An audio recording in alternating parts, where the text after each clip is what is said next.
Speaker NATO-aligned Republican senator. You don't negotiate with allies by threatening force. That's deeply troubling for many of us. I served in NATO. These are our friends. It really bothers people who understand this alliance. Maybe it started as a negotiating tactic, but when it's repeated every day, we have to respond. Republicans are now joining Democrats to stop Donald Trump from potentially going to war against NATO. This is where things stand in 2026. If this happens, it would likely end his administration. Current polling shows only about 9% of Americans support this idea. Speaker, NATO-aligned Republican senator. The situation with Greenland is appalling. Greenland governs itself, but it is protected by Denmark, a NATO ally. Greenland is part of NATO's security framework. The United States used to have 5 military bases in Greenland. Today we have 1. Greenland would likely welcome friendly discussions about additional basing rights, mining partnerships, and economic investment. They would welcome that, but threatening Greenland is counterproductive. It harms our relationship with Denmark, and all of Europe sees it and strongly opposes it. NATO is the greatest alliance in modern history. This so-called peace president has systematically damaged our alliances step by step this year. The latest example is NATO, something you never would have imagined until now. So serious is this situation that Congress has introduced legislation in the House called the Stop the Funding of the NATO Invasion Act *. Yes, that is the real name. Republican Congressman Don Bacon helped introduce the bill alongside Democrats. This shows how concerned lawmakers are about the possibility of a military action against Greenland. Bacon's district voted Democratic, but he is resigning at the end of this term. He is not doing this to protect re-election chances.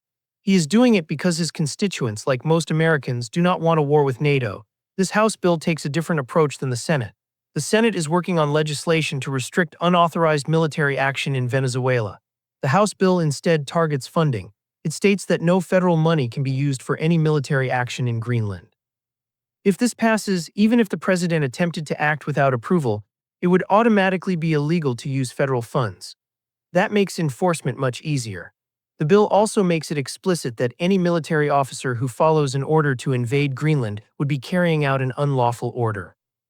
This comes as the Pentagon is investigating Senator Mark Kelly for publicly reminding service members that they are not allowed to follow illegal orders. This bill reinforces that message clearly. Speaker, NATO-aligned Republican senator. NATO is clearly being undervalued. There is dangerous talk about dividing the world into spheres of influence. The US controls the Western Hemisphere, Europe belongs to Russia, and Asia belongs to China. That kind of thinking belongs in the 1800s. That idea ended in 1939 when Nazi Germany invaded Poland. After World War II, we learned that alliances matter. America leads the free world, but we cannot do it alone. We cannot counter Russia, China, or Iran without allies. With allies, we can. Speaker, NATO-aligned Republican senator. Either Stephen Miller needs to stay in a lane he understands or step aside. I've been the Republican leader of the Senate NATO Observer Group since 2018. There is no more important alliance than NATO. Denmark has consistently punched above its weight. They fought alongside us in Afghanistan and lost 43 soldiers honoring Article 5 commitments. Per capita, they lost more soldiers than any other NATO country. When Denmark's Prime Minister suggests preparing for possible US action, that tells me some people in the administration fundamentally do not understand this alliance. I served 8 years on the Senate Armed Services Committee. Generals always said the same thing. The only thing worse than going to war with allies is going to war without allies. Undermining NATO sends a signal to Vladimir Putin that he is winning. Stephen Miller does not speak for the entire US government. Congress has a role here, and many Republicans privately agree with me. Interestingly, Ted Cruz predicted something like this back in 2016.